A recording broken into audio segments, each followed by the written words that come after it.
Good afternoon, everyone. Welcome to the concurrent session called Changing Tides, Rising Tides, moving towards EPR in Alberta. I am pleased to be up here representing EPR, chatting about EPR. I hope you guys all came with really good questions. We have some fantastic speakers this afternoon. The first two speakers are Councillor Peter Demong, from the city of Calgary. As an elected representative for Ward 14, Peter Demong brings a successful business background and entrepreneurial spirit to the Calgary City Council. With 18 years as a business owner and 25 years in the field of logistics management under his belt, he offers the ability to manage budgets and understand the needs of small and large businesses alike.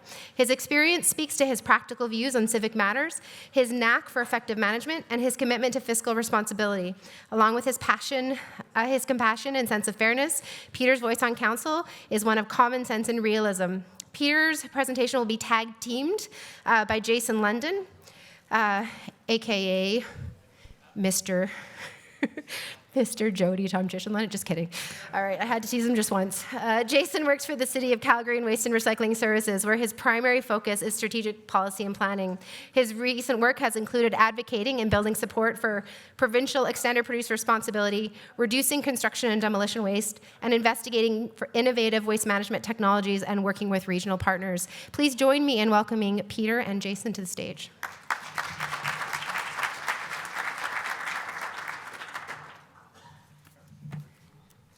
Wow, you weren't supposed to read the whole intro. So, I'm not going to do it again. I'm Peter Demong. Thank you. I'm going to put up the first slide, and this slide was originally made for our AUMA convention last week. I'll leave it up for a moment, but I have the feeling most of you know just as much, if not more, about this than I do. And yeah, I realize that. And flower shop owner, warehouse management, what the hell am I doing in recycling? I don't know. But 15 years ago, you would have wondered the same thing. Before my time on council, I worked in the field of logistics management, owned a small flower shop. Back then, my main reason for recycling was simply to please my wife and my daughters and do the right thing. Not that I felt it wasn't important, it's just I was more concerned managing my home and my business. But as my responsibilities expanded, to managing the City of Calgary too, recycling became more than an altruistic act. It became about efficient management of the city that I had been elected to oversee. So what does that have to do with EPR? It's important because EPR would help me manage the City of Calgary in a lot of different ways.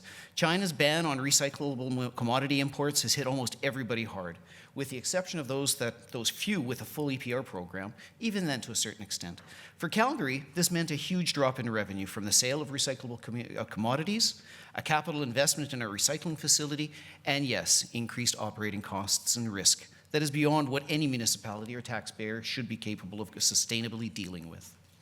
For us, this led to a very public failure where plastic had been stored for a while, waiting an end market. Sorry, Rick. Eventually had to be landfilled. It was just too costly to store anymore. Days afterwards, Airdrie was putting plastic into our landfill as well. And the fact that the producers of paper and packaging like Unilever, Loblaws, Walmart are already pricing their products nationally to account for their EPR commitments in other parts of the country, you have to realize that Albertans are actually paying twice to deal with the recycling problems that we have. Obviously, we think EPR is a huge step forward to solving some of these problems. It eliminates the cost and risks of recycling for many municipalities and empowers industry to find solutions. 37 municipalities in Alberta have signed on to further the development of an EPR program in Alberta. Specifically, they have agreed to participate in a study outlining the current state of recycling in Alberta with an eye towards EPR in the future. This group represents over 70% of the Alberta population and a variety of types of municipalities. Of course, AUMA, or Alberta Urban Municipality Association, are also involved. The RMA, their country cousin, Rural Municipality Association, has also officially endorsed EPR. That basically covers all of Alberta. Jason London from the City of Calgary has been our point man for the study that he has tagged ACES, and he will be walking you through the preliminary findings. Come on up, Jason.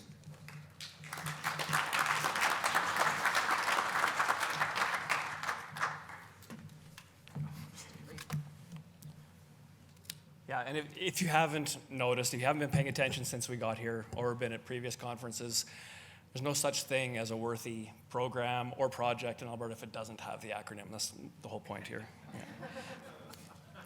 And I do want to take a second just before I get into this. I want to just a thank you to Councillor Demong for championing this project. He's really picked up on this. It was February of this year that we brought a notice of motion to Council. Councillor Demong brought the notice of motion asking City of Calgary administration to work with municipalities from across the country. And that's how this whole thing got started. So thank you to him.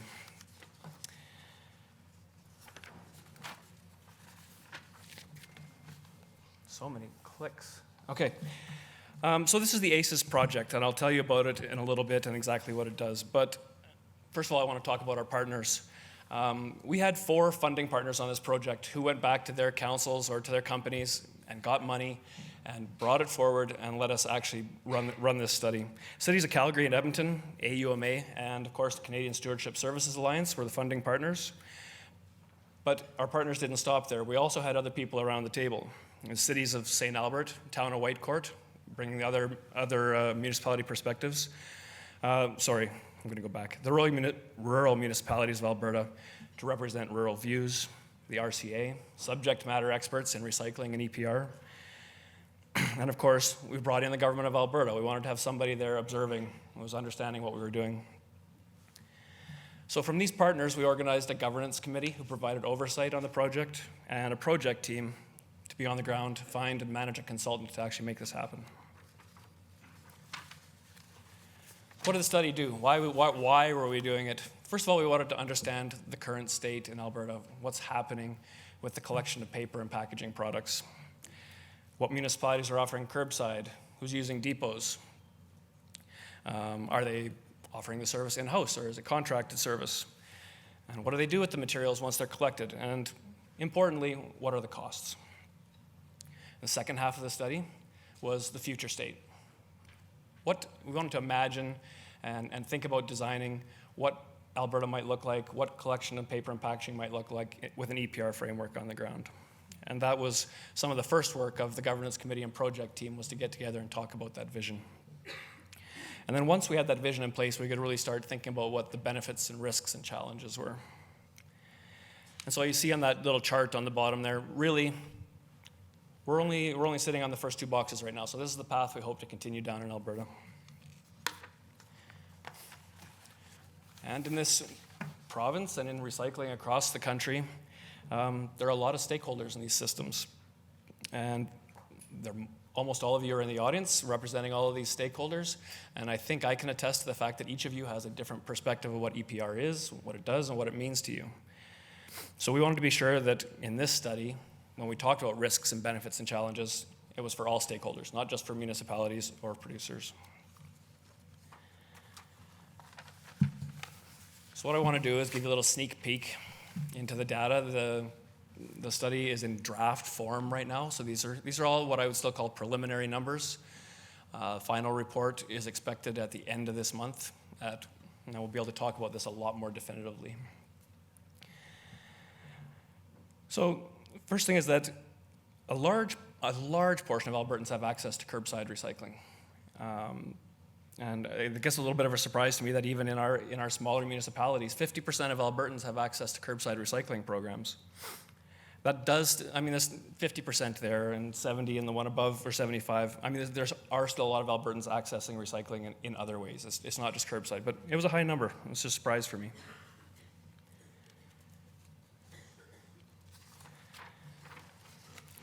I just want to take a second here and talk about this. The percentage of households who receive service and is provided in-house by municipalities may not seem super important, but as part of the data gathering exercise that the consultants did this summer, it became clear that there were different levels of data available in municipalities, and it had a lot to do with how they procured their services. For large cities and even the medium-sized cities, there was a lot more in-house provision of services. They had access to a lot of data. And as municipalities got smaller, it was more likely that they were contracting services. And only in a few cases do those contracts actually contemplate giving the kind of data back to municipalities that will be important as we move into an EPR world. It's just something to consider moving forward. in future contracting decisions.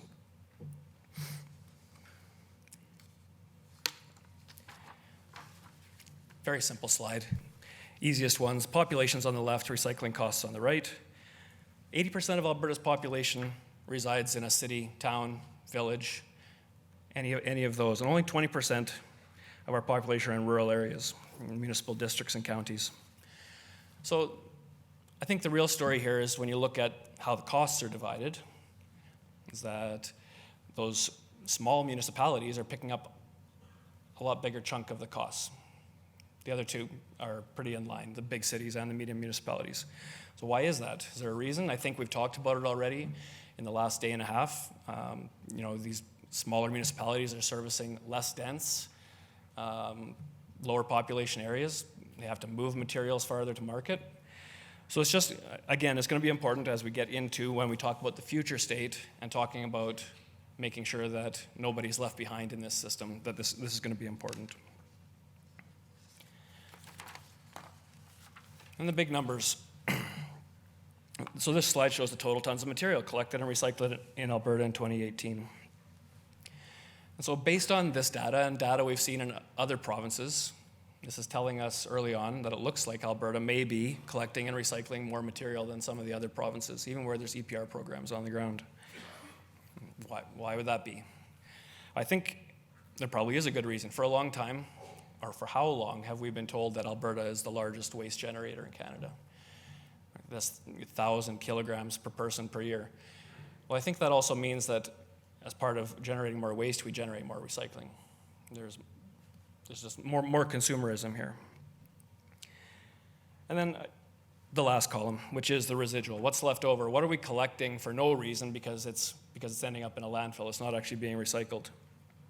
And in an EPR world, when we get to the future state, but I'll talk about it now, I think there are 3 ways that EPR can address that. The promotion education is going to continue to be important so people know what to put in their blue boxes and blue carts. The importance of technology, the provincial economies of scale that producers have.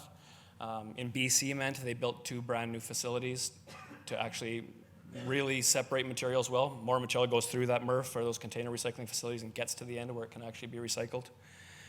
And then, of course, the packaging choices that producers make in an EPR world where they're incentivized to keep costs down.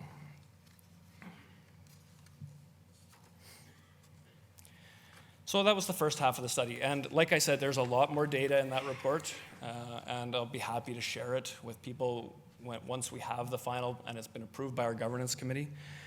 But then we're going to talk about the future state and really where we could go with regulation on the ground in Alberta to make this happen. And this slide, and it's going to lead into the next slide as well, really sum up what the future state vision would look like here in Alberta for EPR. And it's, again, some of the things you've heard from Usman this morning, talking about outcomes-based regulation. These are all outcomes that we would ask to be contemplated.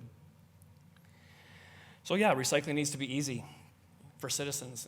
It needs to be easy to understand and easy to use.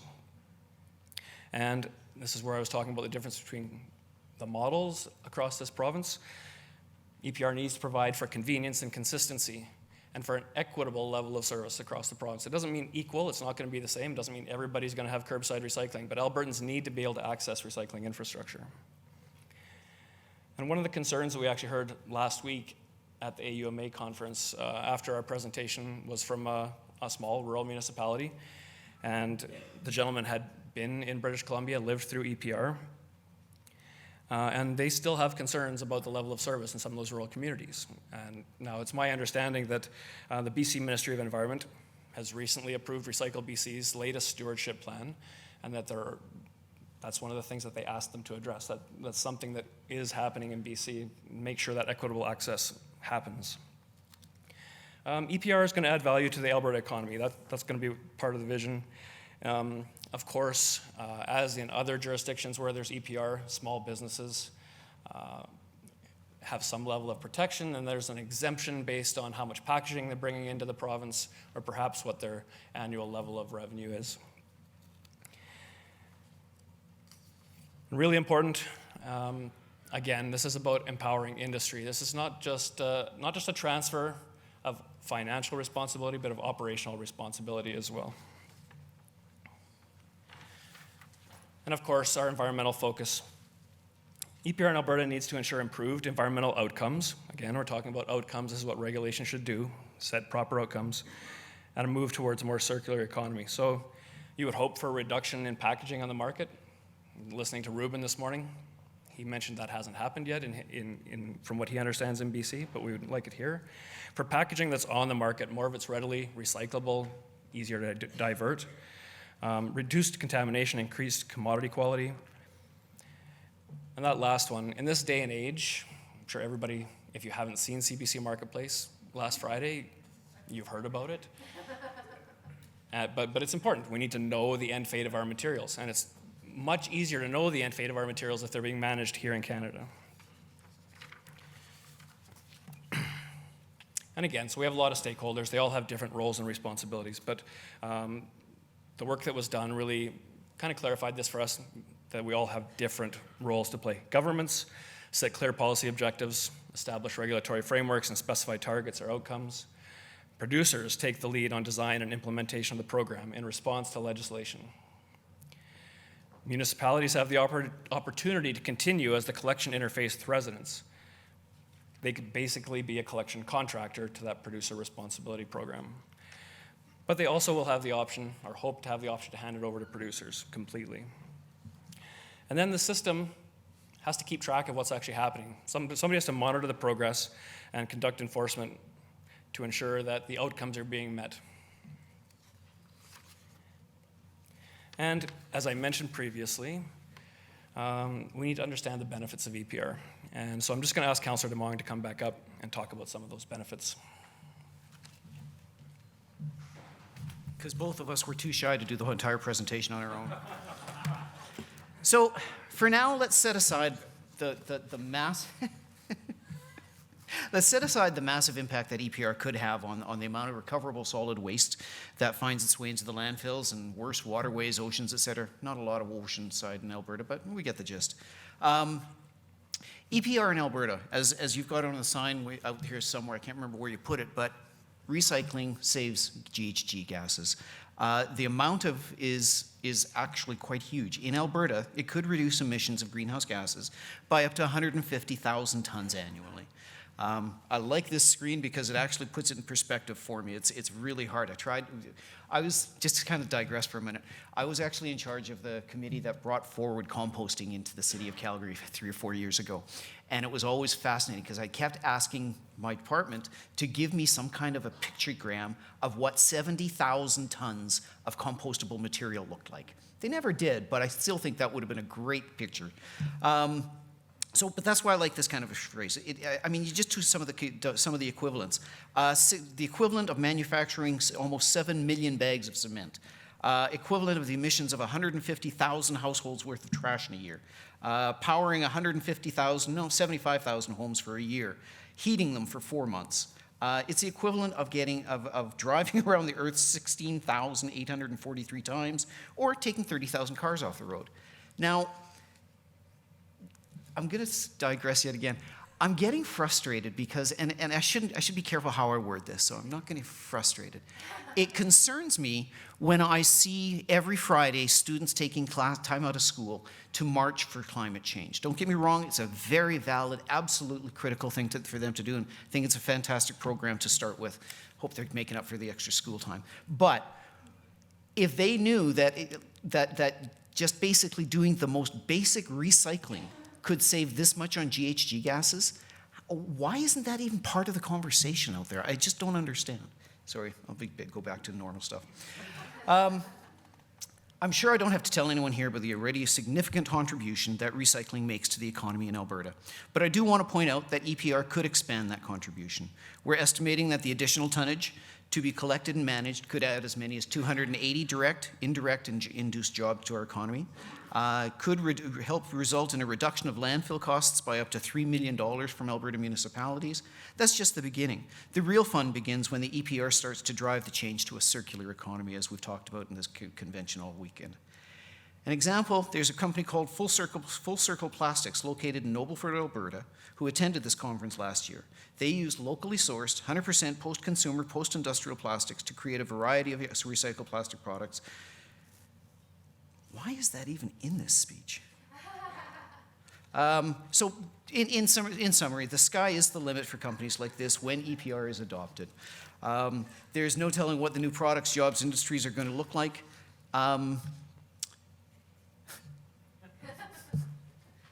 I don't do a lot of public speaking.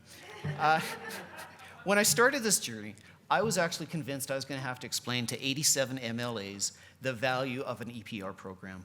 It's become completely clear to me that I need to actually educate 4 million Albertans so that they can convince 87 MLAs of the value of an EPR. And I could use all of your guys' help with that. So any chance you get to actually talk about EPR, I know it's not the most fascinating dinner table talk, but try it out. Give it a shot. Go back to the old Breck hair shampoo commercial. I know, shampoo, right? Tell 2 people, they'll tell 2 people, they'll tell 2 people. Hopefully we can get it through the provincial government. Thank you. I appreciate your time.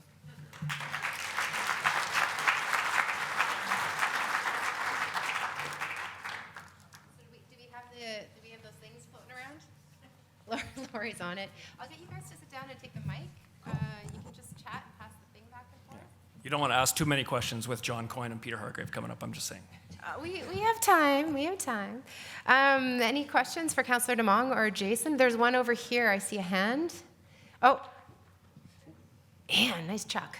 Thank you. Being a beef producer, that's a second shot at cows today, Peter.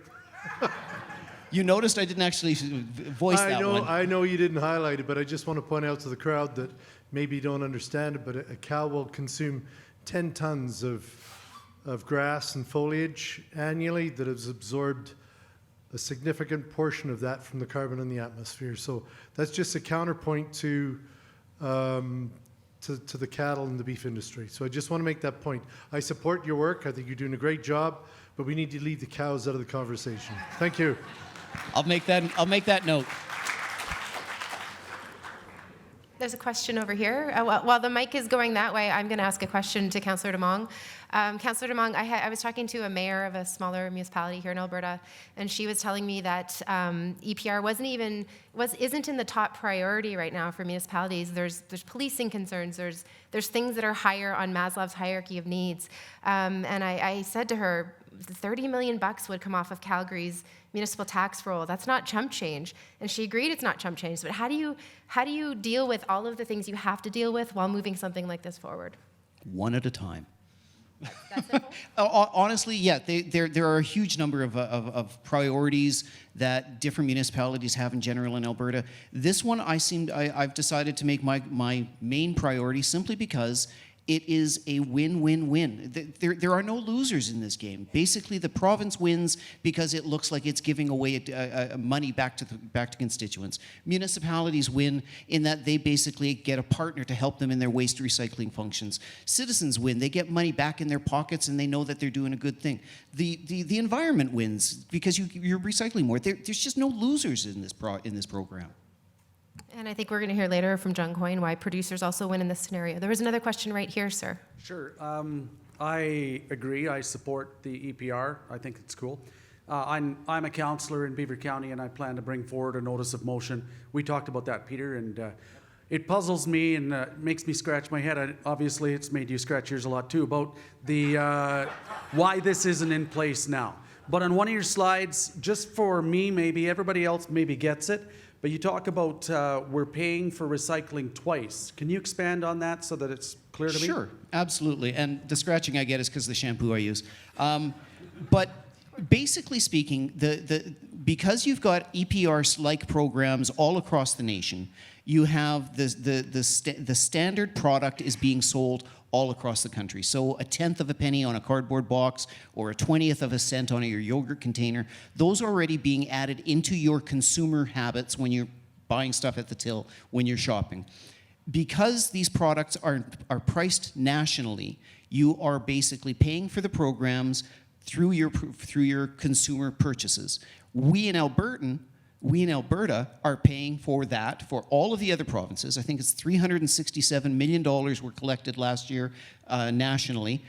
Albertans got zero because we have no EPR program. So we're actually paying a second time on your rates. Basically, I get a bill every month saying I'm paying $8.50 to pick up and deal with my blue box. So in many other in many of the municipalities, my understanding in BC, they basically don't even have that charge. So that's kind of where I'm going with we're paying for it twice. Other questions? No? Jason, one of the points you had up there, we had talked about you're questioning Alberta's data and you're saying that Albertans might collect more than they do through the BC program. Can you talk a little bit about the difference between what's reported in BC, if you know, which is recycled, and versus how that differs from what's reported here, which is marketed? No? Just couldn't let that one go without. There was no questions from the audience. Anyways, no. But would you like to explain? No, Yeah. I think I've trained you. No. I have to bug him. I'm related. So, anyways. So one of the things I did want to point out, I guess, I think it's important to understand that when you're looking at data and you're comparing the programs across the country, it's important to understand that Recycle BC reports on two things. They report on the amount collected, and they also report on the amount actually recycled, and they're very transparent about what they report in terms of what goes to landfill. And the other interesting thing about BC's program is their annual report actually doesn't include their newspaper tonnage, which I didn't know. So you have to be able to comparing apples to apples sometimes isn't as easy as just picking up an annual report. I should have made you answer that question. Any other questions? This gentleman right here.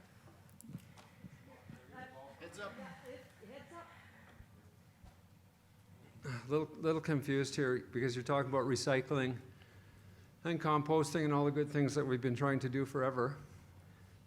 But I thought we were talking about extended producer responsibility. So to me, I thought extended producer responsibility meant that somehow, the group would get involved with producers and manufacturers, and we'd stop making all these packaging, all these packages we don't need.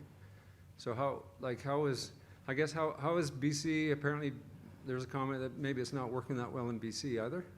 No, so what does it do, and what is it going to do for us? So I promised to introduce EPR and I didn't, and I apologize. So extended producer responsibility is a process where you pass a law and that says that producers are responsible for the full operational and financial costs of their material at end of life. And if it's a good regulatory framework, then they have a lot of freedom in terms of how they meet those regulated outcomes. So the regulated packaging program in BC, it covers only the residential portion of the program. And it was the first 100% EPR program in all of Canada, and it's about 4 or 5 years old now, and it has had some growing pains, and it's in its second round of a provincially approved stewardship plan. So it's had some growing pains, and we've definitely heard from rural communities that there's been problems. And if I can kind of follow up, I know I'm going to steal a little bit of John's thunder here, but I don't think he'll mind. You're absolutely right. The idea of the EPR is to eventually have impact on the packaging and what that packaging looks like. The problem you've got here is that we're a small population. Even all of Canada is a small population, and we are so disjointed across the country with regards to the different EPR programs. So my first goal here is to actually simply get an EPR program in Alberta. The next step in this journey that I've really, geez, this is going to be a long journey, isn't it? The next step is to try to get some kind of a national standardization for products. It's not likely that a simple province or a single province like Alberta, a single province like BC is going to have a large enough impact on any kind of a producer to actually change their product mix. Suddenly, if you get an entire nation of 40 million-ish people involved, then they're going to start making some issues. But again, I know we had heard earlier about making big, bold changes in the way we do things. I would love to see that, but in this file that I've learned, you have to take baby steps. And the first baby step is actually making the EPR program in each of the provinces, and then we can start looking for more national standardization. That's a great response. And we're going to have to move on with time. If there's time at the end, I will ask that all of the panelists get another round of questions if we have that time. But thank you so much, Councillor Demong and Jason.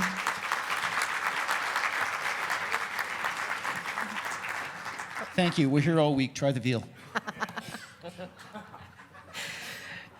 You're going to end up with bottles of shampoo in your hotel room.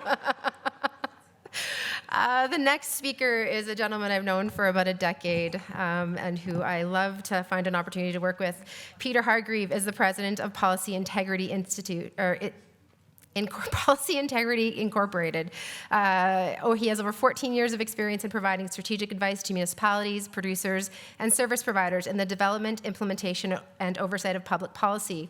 Over the last 2 years, he has worked with municipalities, producers, and service providers in understanding current challenges and finding solutions at the local, provincial, and national level. He continues to play an important role in helping to shape Ontario's new waste diversion framework, including the new full producer responsibility regulations for tires, electronics, household hazardous products, and printed paper and packaging. Please join me in welcoming Peter Hargreave.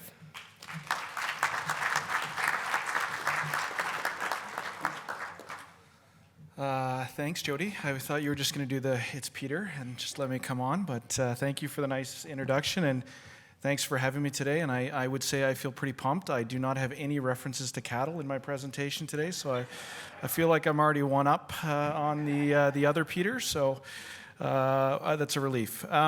So really exciting time to be involved in the waste industry. There's huge amounts of challenges coming right now, but there's also huge opportunities. The public polling around waste management issues, the public is demanding change, and so there is really a lot of opportunity in the sector right now to implement real and meaningful change, to change some of the systems that we've got in place. So my goal here today is really to tell you how dumb Ontario has been, some of the approaches that we've taken, and to tell you how you can be much, much smarter than we have been in Ontario. So I'm going to talk to you about, it's been 30 plus years of Ontario's journey when it comes to producer responsibility. We've gone from partial responsibility, sort of a voluntary perspective, and we're now moving to a full producer responsibility model. So I'm going to talk to you a little bit about sort of that journey and what that potentially means and what Alberta can potentially take from that.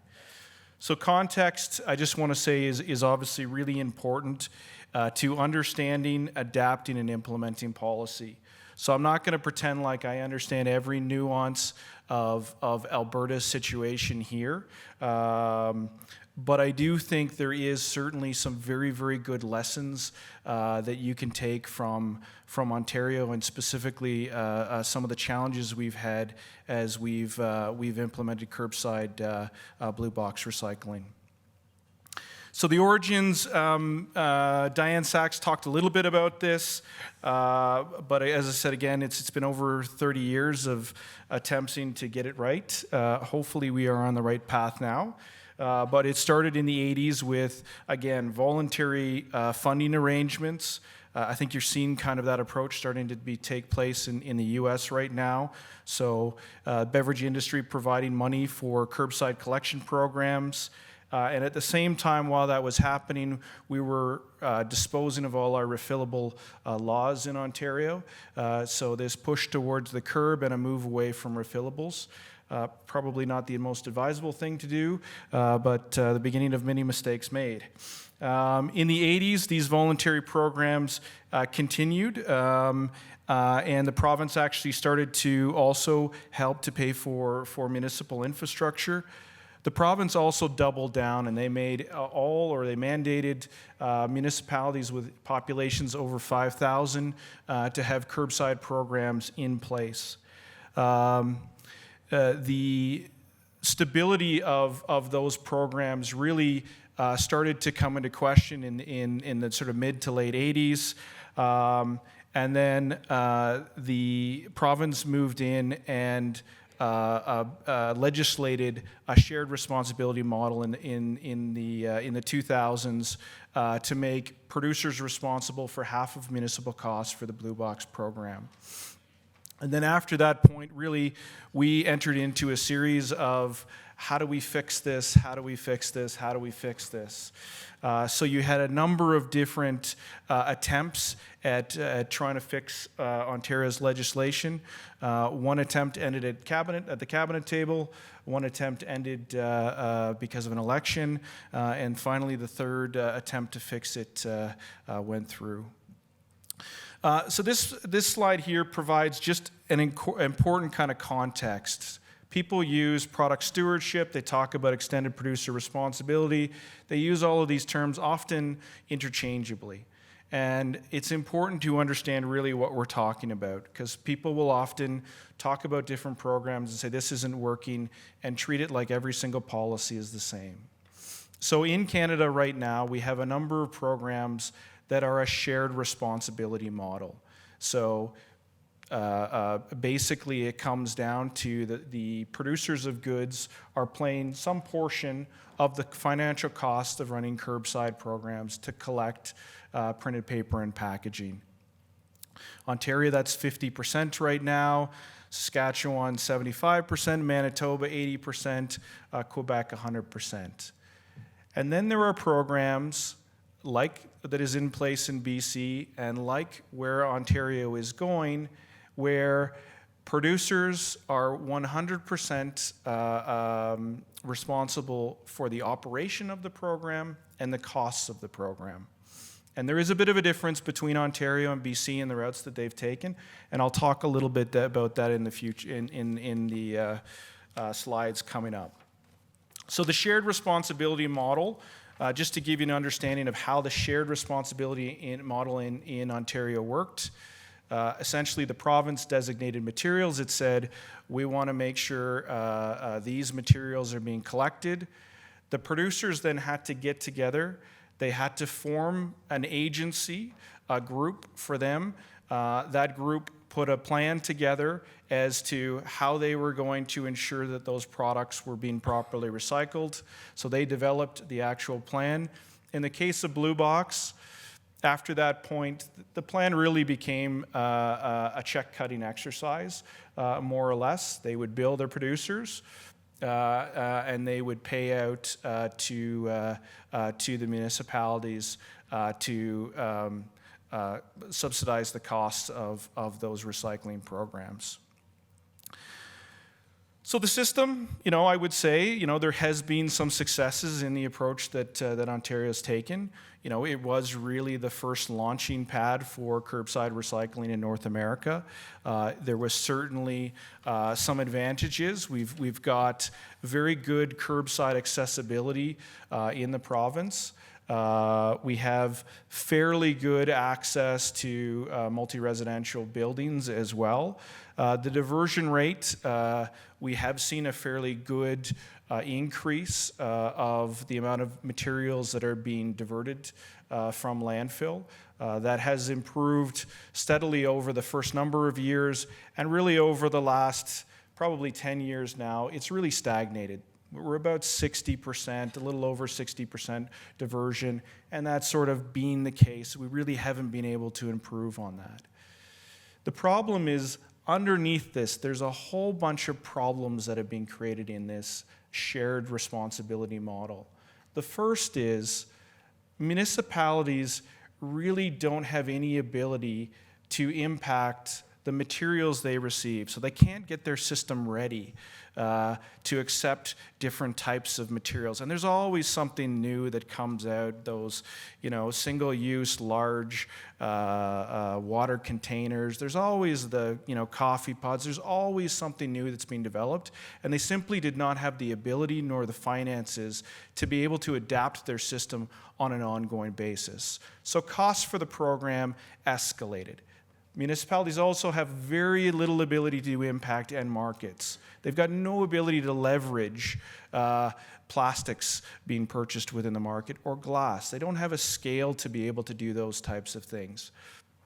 So it makes them very difficult to manage markets and costs. So in Ontario, you've seen a really steep escalation of costs of the Blue Box program. Now, the producers look at that and they say, oh my goodness, you guys are the most ineffective useless people ever. And they look at it, and it's a huge cost. I mean, they're seeing these rising costs, and they're trying to find ways to cut those costs down. So they're angry because they see that they've got no abilities to be able to actually change the system themselves because the municipalities are making all of the operational decisions. So you've got this tension that's growing within the entire system. No side has necessarily ownership, so that they can't actually impact or move the yardsticks in an effective manner. So you've got all of this sort of buildup of issues, and really everybody understood that the program as it was not working. Municipalities, it was not working for municipalities, it was not working for producers, and in many cases not working for service providers themselves. So we've had a long period of time to have good conversations about the issue of shared responsibility and why it wasn't working, why this system was not helpful. And there was growing alignment, I think, between all of the parties around what the problems were and how to go about fixing those. So we did have, in 2016, the Waste Free Ontario Act was passed. It was all about promoting economic or market freedom, allowing the parties to make decisions. It was about, the former act was seen more about process. This was seen more about trying to set outcomes and allowing producers to have the mechanisms to be able to go out and make the decisions they needed to. It was about improving environmental outcomes, and as much as it's nice that municipalities could get some cost relief, it really wasn't about that. It was really about trying to put the control in the hands of somebody that could actually systematically start to change the system. And I think that gets into the question you had earlier, which is if you put the cost on the producer and they're putting a really bad package out there, they have to eat that cost, and they have a reason then to change what their system is. So Ontario's system now is set up in such a way the province sets a regulation, they set the outcomes through that regulation, they set the materials that need to be collected, they set the structure for what the producers are required, the outcomes they need to meet. They've set up, in many cases, what is very similar to, in Alberta, a delegated administrative organization that is set up to oversee the structure, make sure people are abiding by the laws in place, and that fits right through the whole value chain, whether that be producers to make sure there's not free riders, or whether it be service providers to make sure they're actually doing what they're supposed to be doing and recycling the materials appropriately.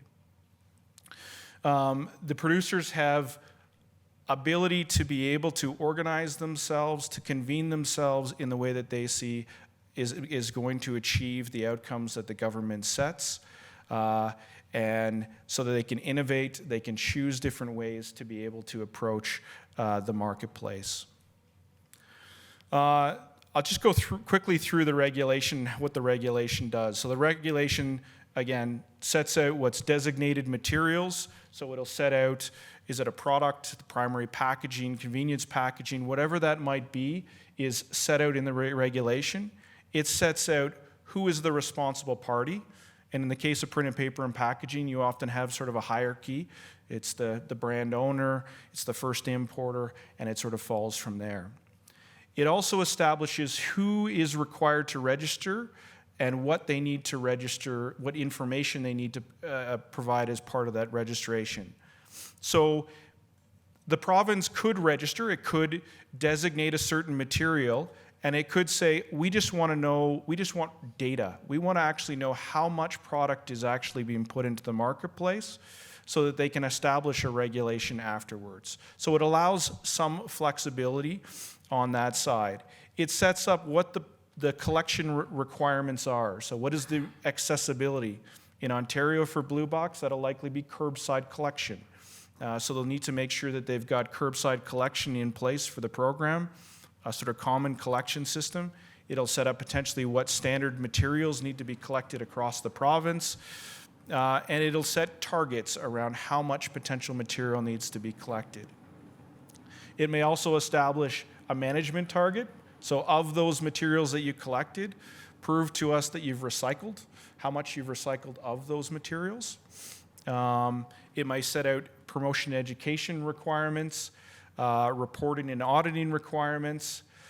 And it's also got the ability to be able to provide reduction requirements. And there's some different ways potentially the province could do that. It could provide additional diversion points, if I can put it that way, if they can prove they're encouraging more reuse or reduction within their system. So how does this approach differ from British Columbia? Oh, thanks. It is a different approach. Really, the main differences are in British Columbia, there's a need for a stewardship plan to be written that the government needs to approve. In Ontario, the approach is the government sets the outcomes, the targets that you need to meet. We don't need a stewardship plan. We don't need to approve the organization that you've set up. We don't care about that. We care about that you're actually meeting the targets that the government's setting. The other thing that's very different in Ontario is we have set up this delegated, I'll call it a delegated administrative organization that is set up from an oversight perspective. It's a fee-for-service type of organization, so it doesn't deal with the types of whims that ministries deal with, which is not having the appropriate amount of resources to be able to go out and enforce. So that is a much different approach. That organization in Ontario has quite significant tools about which it can actually go and enforce the law. It can use administrative monetary penalties. They've got abilities to go in and seize information. It's a quite wide-ranging tools that they've got for enforcement. So the province took an approach of a mediation approach to get us to this goal of moving this transition of the blue box over. There was an agreement between the parties to move it in a stepped way, so not moving all municipalities at the same time. It's a large amount of costs. It's structurally difficult to move all programs at the same time. And there was an agreement on a number of some of the key areas of concern around the policy that the mediator worked through. It was a really helpful process because what it did is it got the players together in a room to actually have a good conversation around what the concerns were from each of the sides. I'm just going to speak quickly to the lessons I think we've learned. From an organization perspective, over the years, there has been tremendous work done to bring the various sectors together unto themselves. So there's an understanding from a municipal's perspective as to what they wanted to see, from a service provider perspective as to what they wanted to see, and from a producer perspective. And those organizations then were also talking to each other. There's a fair bit of misunderstanding that sort of grew, I think, as a result of the shared producer or the stewardship model. And so a lot of good lessons learned from those direct and open dialogues. From my perspective, oversight, understanding data, enforcement is absolutely pivotal. There's a need for data to be audited to understand what the definitions that we're talking about, the types of metrics that we're talking about. And so an absolute need for this type of thing. My perspective personally is the organization in Ontario is built in such a way to deal with stewardship programs, but it allows for an economy of scale around dealing with the waste sector and waste issues on a much more broad perspective. So like Alberta, we have issues with the movement of hazardous materials and properly tracking that. Like Alberta or certain areas of Alberta, we have issues with excess soil and how that material is being managed. Getting information just on how much waste is actually being landfilled in any given year and what kind of capacities we have available. An organization, a central organization like this, has the ability to be able to capture that type of data, and that is very powerful and important moving forward. Targets need to be set high. They need to be progressive. If they are not, you're not going to see any movement from the sector. You're not going to get economies of scales to actually drive change to deal with things like multi-laminates and other areas. We also need to define what we're actually talking about. What actually is recycling?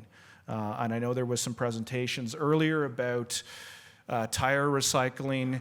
To me, I want to be moving towards tires actually being reused into new tires rather than tire-derived aggregate. You want to move those materials up. And what you can do then is you can say, I understand that there's always going to be some kind of a market for tire-derived aggregate. We're going to hold it to this %. But what we see as recycling is actually taking these materials and building real products out of them. And there is also looking at targets. It's dealing with a basket of goods approach versus very specific targets. So having targets specific to the materials or products directly is an important thing to include into that. Competition, again, really important to allow free interaction within the actual marketplace. That's what spurns innovation, and it's one of the areas that I think has been problematic in a lot of the stewardship types of approaches across the country. It hasn't allowed for that type of innovation. My last point, looking at the clock, which says 20 seconds, is also really important. EPR is a very important tool moving forward, but it's not a panacea. It's not the only tool that we're going to need to solve the types of problems that we've got that are facing the waste management industry. There are a lot of other things that we need to look at to address markets, to remove barriers moving forward. And so I certainly don't want to leave the message that this is going to solve every problem, because it's not. It's an important tool, but it's not going to solve everything. Thank you.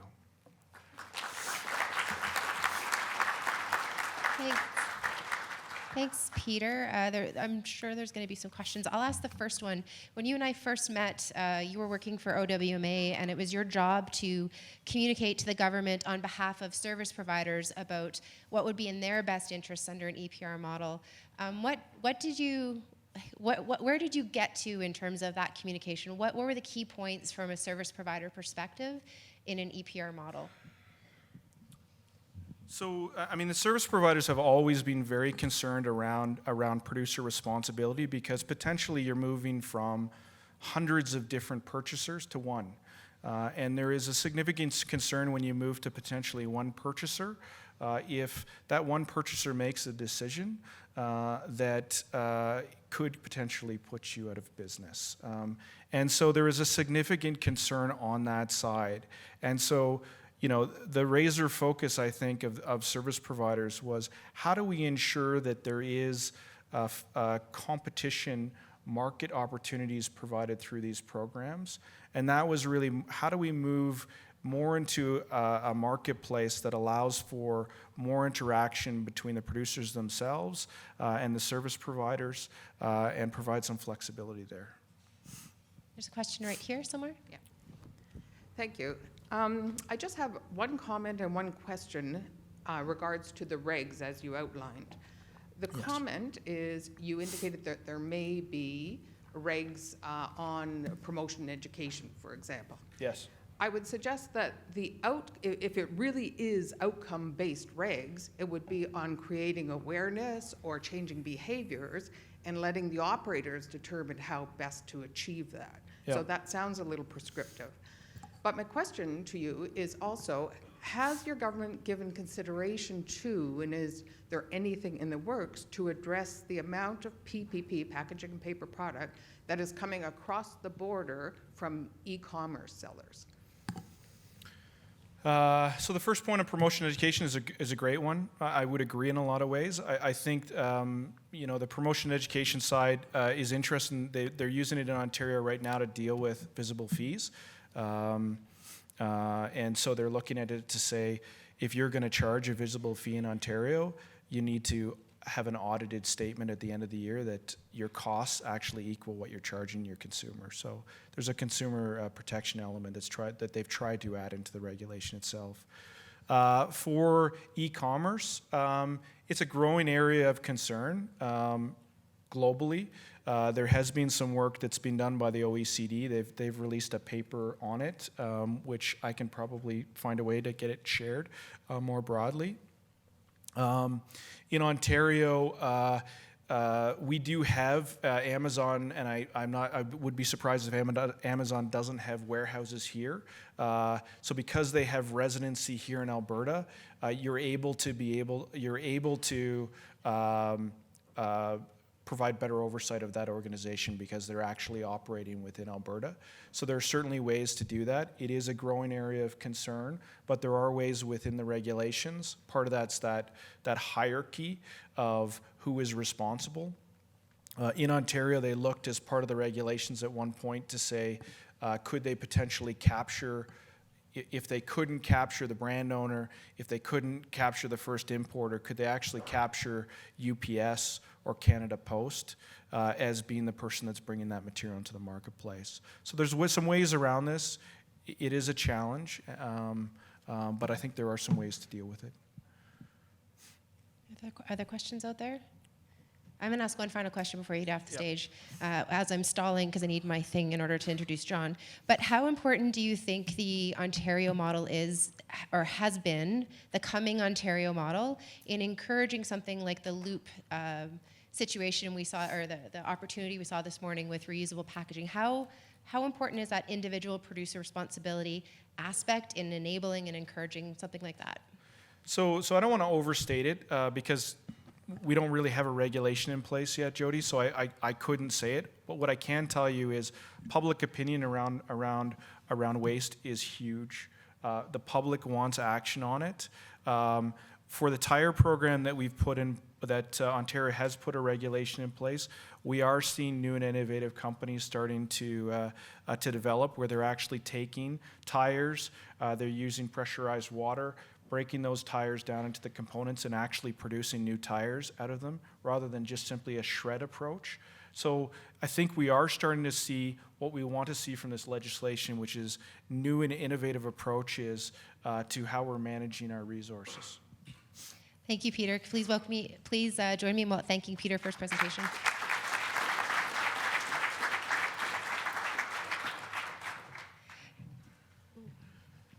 Sorry, I've got two mics going on here.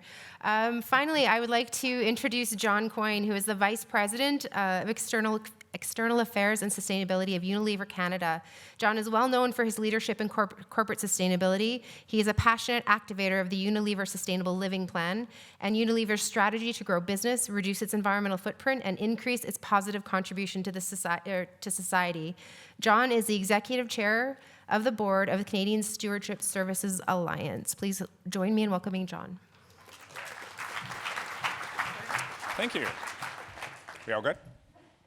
Good afternoon. Peter, thank you. That was a great presentation to talk about Ontario, and I learned something more today from you. Peter, Jason, thank you for your presentations as well. Conferences are always great things because you're supposed to learn a lot when you come to conferences. I've learned already that I should say nothing derogatory about cows. I've learned that when you come to Alberta, it's very good to refer to yourself as a really dumb Ontarian. And we should always pay attention when people like Councillor Demong want to give us lessons about hair care products. So with that in mind, I am the culprit in all of this. It's companies like mine that actually put all the stuff into the boxes that we now need to wrestle with and to think about when we talk about EPR. And before I start with that, may I say how glad I am that you have in this province leaders like Peter and Jason and others in the municipal sector, in the waste management sector, in the producer sector that are looking at this issue in a very modern, mature, thoughtful, and very productive way for the future of all Albertans.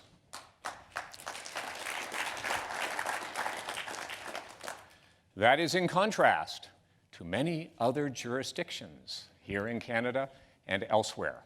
Now, Unilever operates all over the world, and we've seen a whole lot of systems be developed. We've advocated for these kinds of systems over the years, and we have participated in not only the development of the legislation around these things, but also in the operation of these systems, whether they're EPR systems or otherwise. Now, why do we do that? Well, we are the culprit in our side of things. We produce over 53 billion pieces of packaging every single year. Over 6,000 pieces of packaging every second. And of that, roughly 7 to 8% is ever recycled. Now, I don't care where you live, and I don't care what you do or what you think, but you're probably amongst the 86% of Canadians who say that we need to do a much, much better job with this material. And Unilever is on that journey. We have been advocates for EPR for decades. We've been advocates for how it is that you have to recognize the importance of recycling this material, reutilizing this material, and indeed your question, sir, how do we reduce this amount of material so that we have a better economic posture, but also a much, much improved environmental position? Because while we think it's very important here in Canada, you should understand that the challenges that exist in most parts of the world aren't the kinds of challenges that we have here. Most of the jurisdictions have no blue boxes. They have no recycling frameworks. In many cases, they have no garbage collection systems. They do not have the sophisticated actors in the municipal sector who know and have developed over years how to manage through these kinds of things. So while this is a challenge for all of us here in Alberta and for all of us in Canada, you are so far ahead of the curve when it comes to many other areas in the world. Now, why is this important to Unilever? Well, for us, we have both an economic and an environmental position that we need to make sure that we are leaders. And for us, it means telling the marketplace what it is that we intend to do. We intend to make all of our packaging reusable, compostable, or recyclable by 2025. We intend to have a much higher degree of recycled content in our packaging. And through this process, we will lead to an environment where we will have less packaging in the environment, both here and everywhere else around the world. So these are market signals that companies like Unilever are beginning to deliver out there, to which we will be held accountable by the people who buy and sell our stock and by the governments who regulate us. So it's very important to understand that as we think about things like EPR, in some small measure, it's because companies have now abandoned the old notion of fight these regulatory systems and have moved well into the position of saying, no, we cannot not fight them. We need to support them, we need to embrace them, we need to participate in them, we need to guide them, and we need to get economic scale and better environmental performance. And we're not alone in that. Almost every day you can hear a new announcement, a new commitment, a new statement from any number of players who are retailers or manufacturers in Canada or elsewhere. Pepsi, I think, was the last one that just did it down in South America, where they made commitments that are really quite laudatory for the kind of work that they want to do in South America, not just here in Canada. So these are market commitments that lead us to participate actively in these systems. Most of us are signatories to the big commitments of the Ellen MacArthur Foundation. And if you haven't participated in the work of the Ellen MacArthur Foundation, I encourage you to go online, take a look at what Ellen MacArthur stands for, what that foundation is trying to accomplish, and how it is that that foundation has galvanized international businesses to participate more actively in the development of these systems. In the EU, targets are going up. The numbers are frightening for some people because they really don't understand how it is that we're going to get to these numbers. The material targets are going up as well. But even when you look at these numbers, we're still leaving almost half of the material to be dealt with in some other fashion. Either we're going to burn it, or landfill it, or do something else atrocious with it. That's not acceptable. We should be angling to a world, not as Ruben said, where we dream about a world without garbage, but a world where we actually decide that there will be no garbage, and business has to be the actor to facilitate that. As Peter pointed out, the Ontario Peter pointed out, the Ontario landscape is really quite fractured. And one of the serious questions that we really do need to confront, and this is for municipal leaders, this is for provincial leaders, and for people at the federal level, is do we have the institutional structures to actually deliver against the kinds of ambitions which we should be working towards in this country? Should every province be different? Should every municipality be different? Should the waste management industry in BC operate differently than in Quebec, in some fashion as to fracture the efficiency of the system and prevent us from improving our performance in this area? Those are serious questions in the 21st century that we need to confront, and we need to encourage all of our political actors to contribute something meaningful to that debate and that discussion. There are provincial changes happening. It's slowly but surely, the wheels are beginning to get some grip on the tracks. Nova Scotia is consulting on EPR, but they've been at this for a few years, and we're hoping that they can move this forward with a greater degree of alacrity. New Brunswick is doing the same thing. I think all of the Atlantic and Maritime provinces really would like to do something in a coordinated fashion. That should be encouraged. Ontario, Stewardship Ontario, has received its wind-up notice, so now we're going to move in to the IPR world that Peter Hargreave described. Saskatchewan and Manitoba are also looking at changes as everybody moves away from these shared cost systems towards a full producer responsibility world. At this point, the federal government is now stepping into this.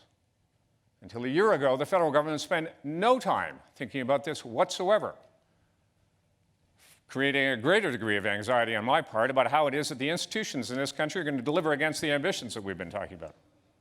But the G7 Oceans Plastics Charter is an ambitious and very laudable commitment to how it is that Canada sees itself participating in the cleanup of oceans, rivers, and other waterways that are fouled with all manner of plastic waste. Does it do all of what needs to be done? No. But at least it sets down a marker that says that the old world is no longer acceptable, the status quo is insufficient, and we need to make a much more meaningful statement about how it is that we think the world is going to evolve. The National Plastic Waste Strategy, again, not moving towards 100% recovery, but making a meaningful statement in coordination with the provinces about how it is that we think about how much can be recycled and by whom. And finally, the CCME's zero waste framework is also part of this puzzle.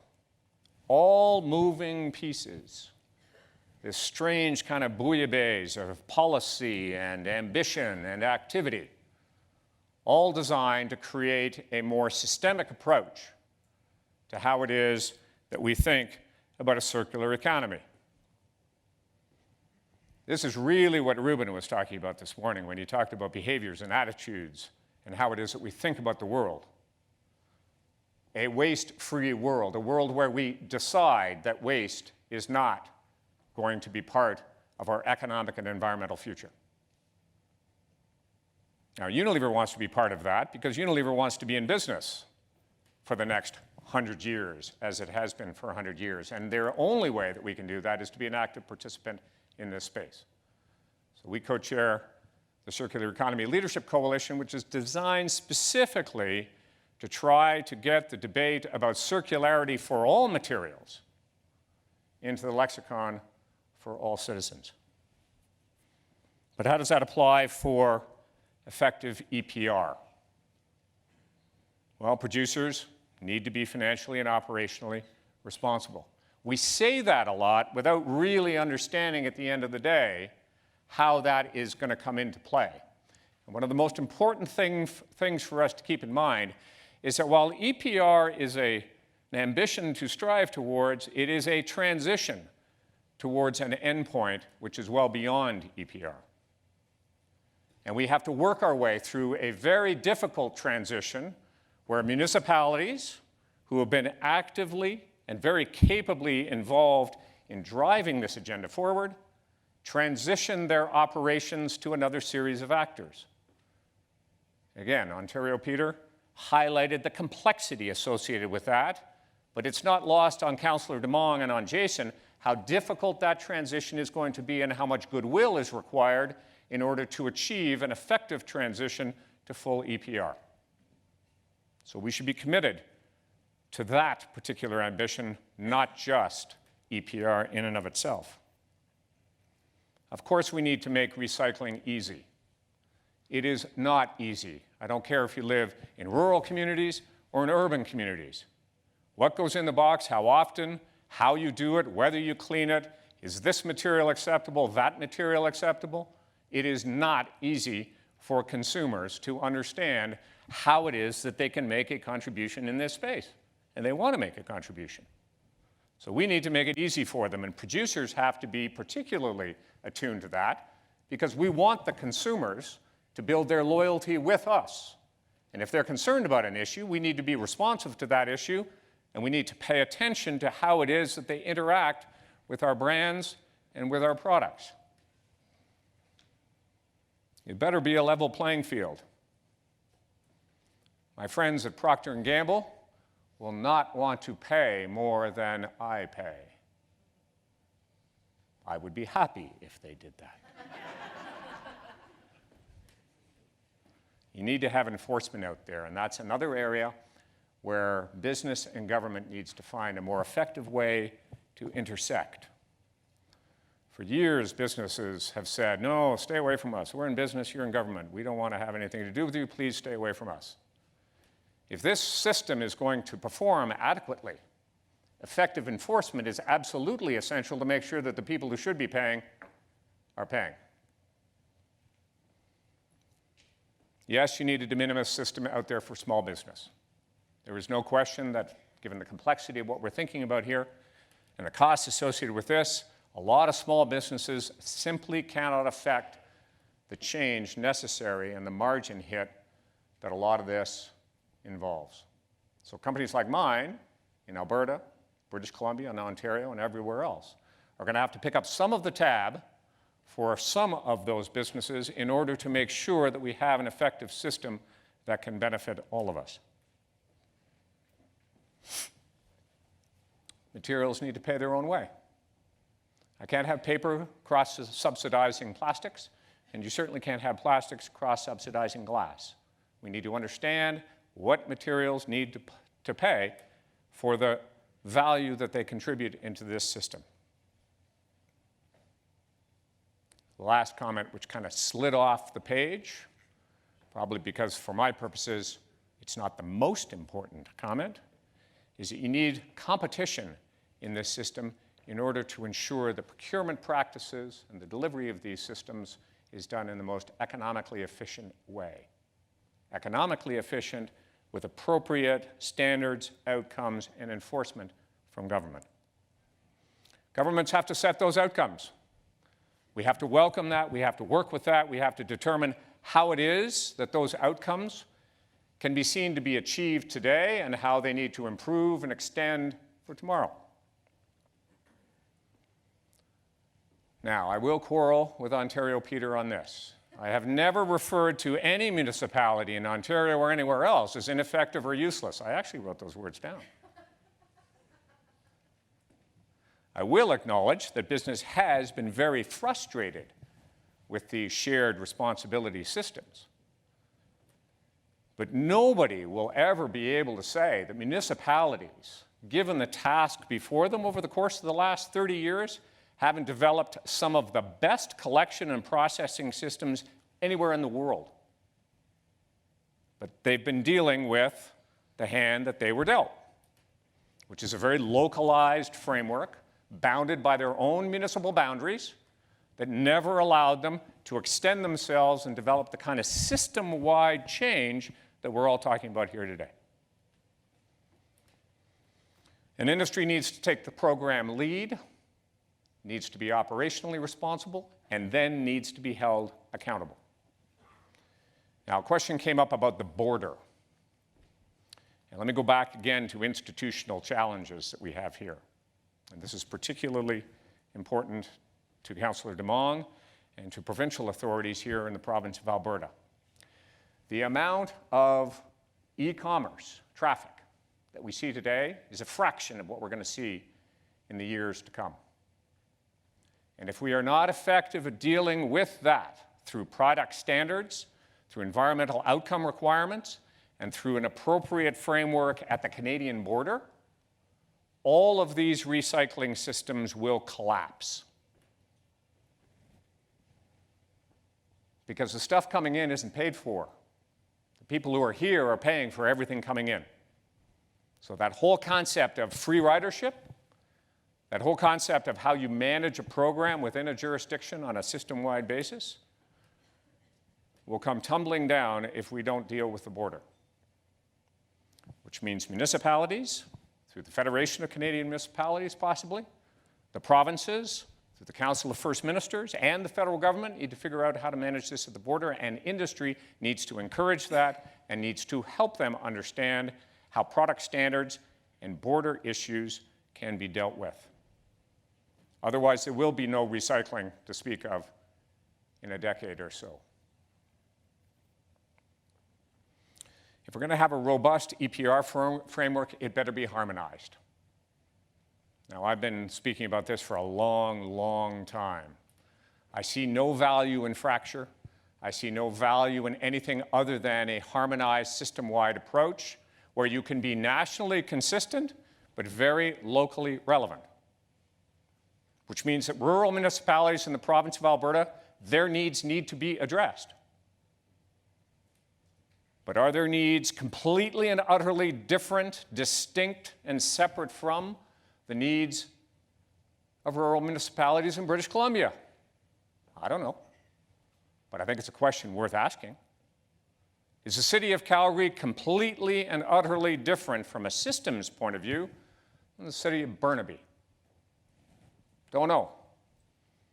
But as we learn in different jurisdictions what things do work, what contracts work, what standards work, we should, for goodness sakes, be able to apply that in a common way, applying the learning, the continuous improvement in other jurisdictions. And I'm very hopeful that industry working with the municipalities in the province of Alberta can do that work that way. That's critical for companies like Unilever. Why? Because we don't want to add any more cost to this system than is absolutely necessary. Yes, you do pay in some ways twice for this kind of work in the province of Alberta. Still pretty marginal, but you still pay twice. So let's make this as effective as possible, be as prideful as possible about how it is that we can manage the environmental outcomes, and do this as effectively as possible. Outcomes-based regulations, resources to oversee the program. That's one thing the governments don't do. They don't usually provide the oversight. They tend to offload that to organizations, delegated administrative authorities or otherwise, okay? They're having to change too. They're having to accommodate the important changes that are taking place in the business community and in governments. But you need to have oversight, and you need to have some kind of responsibility to make sure that those outcomes that are imposed on the business community are in fact achieved. Finally, you need adequate time to develop these things. And I always beg for this because the transition takes time. And one thing that governments are not all that good at, I'm not saying the business is any better at it, but governments are not really good at allowing for transitions to take place over time. Because transitions are messy, they're noisy, and they can be controversial. Those are three things that governments like to stay away from a lot. But we need to understand that these are not easy things to undertake. Just putting out an RFP for processing in a jurisdiction can be a very controversial activity. It's going to impact the waste management sector. It's going to impact municipalities. It's going to impact people's jobs, the livelihoods of the very people whose transition we're in the midst of affecting. But we need to be resolute and committed to how it is that we want to go about that work. understanding that it's still difficult. Circular economy outcomes are essentially what we're going for, because there really is nothing, virtually nothing, I should say. A lawyer, I got to hedge my bets a little bit. There's virtually nothing that we make and consume that cannot in some way be recovered, recycled, reutilized, or remade. So we need to think about it in that fashion and then dedicate ourselves to constructing a circular system where waste is no longer a permissible byproduct. This will be important to allow us to have the resources available to meet the commitments that I opened with. How do I get all that recycled content? How do I get recycled content that is of such quality that I can put it back in the kinds of products that I want consumers to buy? If we're not applying ourselves and thinking about it in this way, we will continue to have a fractured system where product quality will be low, economic cost will be high, and environmental outcomes will not be met. An effective EPR is, in fact, a key element in this future. Probably wouldn't have heard a lot of businesses talk about that 10 or 15 years ago. You would have heard us talk about it, but not a lot of businesses. But I think there is momentum now. There is an effective way for people to be moving forward in this space. But it is only a waypoint. It is not an end point. EPR is where we have that transition to a more secure, environmentally responsible world. So I'm very hopeful that Alberta will move forward this way in a way that is consistent with other jurisdictions, and that we will learn, each from the other, how it is that we can construct a better system. Thank you very much. Thank you, John. Thank you, John. Do you want to stay up and answer a few questions? Would you mind? Sure, okay. I know that the mics are going to be bouncing around. Lori's got one there, so just raise your hand. I'll start off with one question, John. I think the first time I heard you talk was pre-CSSA, and you were talking about the importance of harmonization from a producer perspective. And we're at our infancy here in Alberta in understanding extended producer responsibility. Can you talk a little bit about national harmonization and also how CSSA relates to Recycle BC, just so that we all understand that? Sure. Okay, CSSA is a service provider. It was invented almost 6 years ago and founded by 6 large producers, 3 retailers and 3 manufacturers: Walmart, Metro, and Loblaws, Coca-Cola, Procter & Gamble, and Unilever, all dedicated to the proposition that EPR, which of course the CCME had said years ago was going to come into all provinces, was something that we wanted to participate in, but that we should be participating in a harmonized fashion, allowing producers who are participating in EPR systems or in recycling systems to have a one-window way of addressing all of their compliance obligations. So that instead of having an office for BC compliance or for Ontario compliance or for Nova Scotia compliance, there would be one way for producers to get a standardized view of how it is that they comply with these systems. That's the vision of CSSA. CSSA designed the program for Recycle BC, put it in place 5 years ago, also operates the funding programs for Saskatchewan, Manitoba, and for Stewardship Ontario, as well as the Hazardous Waste Program in Ontario and the Automotive Stewardship Program in Ontario. The idea is, how do we find ways to have more effective systems at broader scale? The business community can do that because we're not bounded by boundaries that are provincial or municipal. That's the theory behind it. Are there questions out there? I'll keep asking my questions if you guys don't have them. No, John, I listened to a webinar you gave 6 months, maybe 8 months ago, and you were talking, for the first time I heard you really talking about what EPR would do in terms of providing access for you to meet your sustainability goals. Sure. Can you talk a little bit about that? Yeah. The example that I think I was using, this is the second question where she's replaying something back to me that I said before, so I've got to be really careful about this. Thanks, Jerry. I think the example I was using was British Columbia, where because of the scale of that program and because of the investment that we were able to work through with our processor, particularly with Milczyn Plastics, what we have available now to the marketplace is a high quality of standardized materials which can then be purchased by companies like Unilever to be put back into our supply chains. So we have a window through which we can look to acquire material that is of a quality that's either colored in the way that we need to, or the material itself is of a quality that we can reutilize in our products. That is the only area where we can, that's the only area that we can really point to right now, that we can do that here on the continent. Because if you're not operating that way, municipalities are struggling to offload all of their material. And they're selling it into the commodity markets in whatever fashion they can, with whatever quality they're able to manage. And those commodity markets then dictate prices, and then ultimately figure out what kind of quality is available. And that has been a huge, huge struggle in all of these markets, even before the Chinese decided that they did not want any more of our material. Does that help? That was perfect. There's a lady or gentleman, someone, I saw something over here. Their mic flew, right here. Okay. Hello. What are the problems that might arise with outcome-based regulations being implemented? What are the problems that could arise out of outcomes-based regulation? Well, you could set the wrong outcome. Okay. That could be a problem. Okay. I think you could fail to be very ambitious in that case. So when I put up the slide about the European numbers, they look scary to a lot of people, but are they really adequate? And so then the question is, are we setting our sights high enough and thinking about the future in the way that we should? So if the outcomes are sufficiently aggressive or ambitious, then you probably won't have a lot of problems associated with that, other than people saying, ooh, I don't like the cost that is going to be incurred in order to reach that. That's a legitimate discussion, okay? That's a really legitimate discussion to say, hey, it's going to cost a lot more to get to that point. Okay, but let's have that discussion, because if it's going to cost me another 10 cents to do something over here, I'm now going to go and look at my business, and I'm going to try and figure out how it is that I manage that extra 10 cents without adding it completely to your bill. That's the distinction between a blue box program and a deposit system.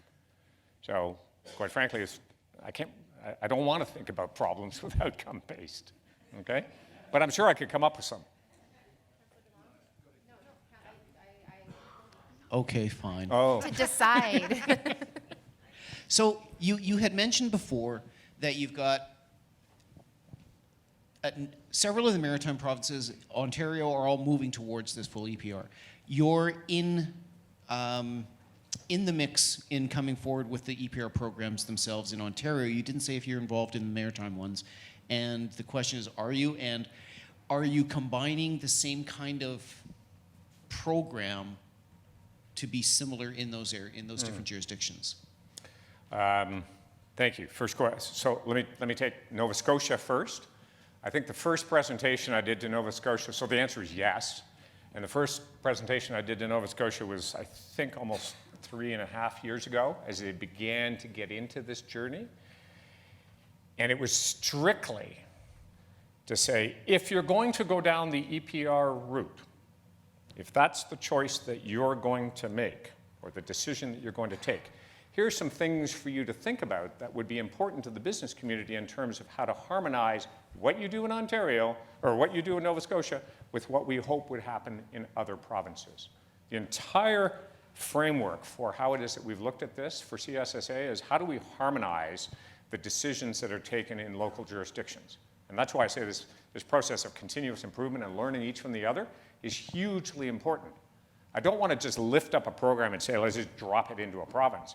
What I would like to say is, here's some features of a program called EPR in this jurisdiction that could well work in this jurisdiction based on the data that we're gathering in the system and the ideas that are coming forth in the jurisdiction. It's partly what underpins the study that we're participating with you on here in the province of Alberta. We're going to do the same thing in New Brunswick as well. Okay? New Brunswick and Nova Scotia are going to be the next two in that frame. Okay? Well, I'm hoping Alberta will be right up there. Kathy. After Alberta, I meant. Yes, Yeah. sorry. Is this on? Yeah. John, Yes. limited exposure so far participating in the ACES study on the governance committee. Sure. I'm already getting heavily lobbied by the newspaper industry. Yep. So can you give me maybe your advice, but maybe even how each province treats that lobby group differently?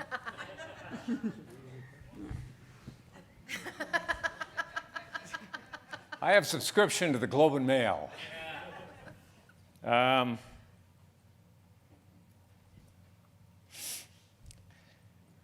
There has never been a system anywhere where the newspaper industry participated in the program. Anywhere. Okay? I think we would be foolish to assume that somehow we can get them to participate and pay here in the province of Alberta. Okay? Chatham House rules here? Can you talk a little bit about how newspapers pay into the system in BC? Sure. Actually, they don't. Well, you know what I mean. You know what I'm getting at. They don't. In some cases, governments have picked up the tab for newspapers. And there's a variety of reasons why governments do that. Newspaper editors being one of them. Okay? Right? If I impose this obligation on you, but you control the pen to decide what you say about me after I've imposed that obligation, a little bit of a problem. So in BC, the provincial government picked up the tab to do that. Province of Manitoba, until recently, paid for the newspaper industry, stopped paying for them, but the newspaper industry still doesn't pay. Saskatchewan obligated the newspaper industry, but has not enforced against the newspaper industry. Situation similar in the province of Quebec. I don't think you're ever going to find a jurisdiction where that industry is going to participate in the full payment of the system. They contribute to some common costs in Ontario, same in British Columbia, but they will never pay the full freight. I've lost the energy to have the argument about it anymore. It is the one area of free ridership that, quite frankly, is quite annoying, but it's also a time-limited problem, quite frankly. Okay?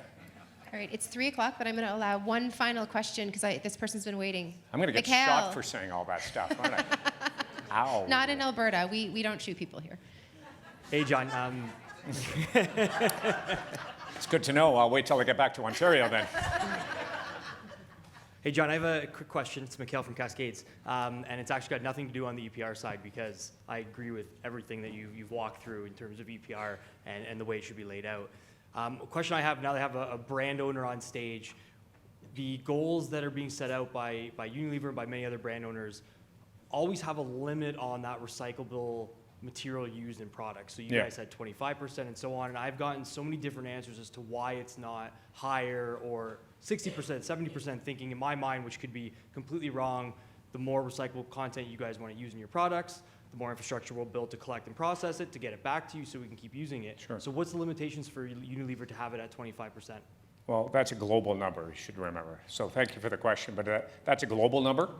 So in some jurisdictions, it's going to be a lot higher than it is in others. So in the United States, for example, in our personal care business, 50% is the number that's in our personal care business in the United States, okay? North America, say, all right? We have some brands that are actually at 100%. So we have designed a brand called for Beauty and Planet. God, I always forget the name because it's a weird brand name. Beauty and Planet. It's 100% recycled content for shampoo, for body wash, and for conditioners. We don't have any more material. We just don't have the kind of material that we need to get access to. That's why we need the systems. In the United States in particular, it's a big problem in the United States because you don't get the quality. So if we can get more quality, if we can get more material, we're going to need a lot more of this stuff. But we have some brands that are already at 100%. But the 25% is a global number. Is that it? That was wonderful, John. Thank you so much. Fantastic. So could everyone Thank you. please join me in thanking John Coyne, Peter Hargreave, Jason London, and Councillor Demong. And we do have speakers' gifts, which I will hand out, which I have forgot to ask what they were, but we have speakers' gifts, which I will hand out. Thank you so much for your time. I'm sure that there are probably people who will want to ask you questions, so hopefully you'll be willing to chat with them on the break. Thank you so much, everyone.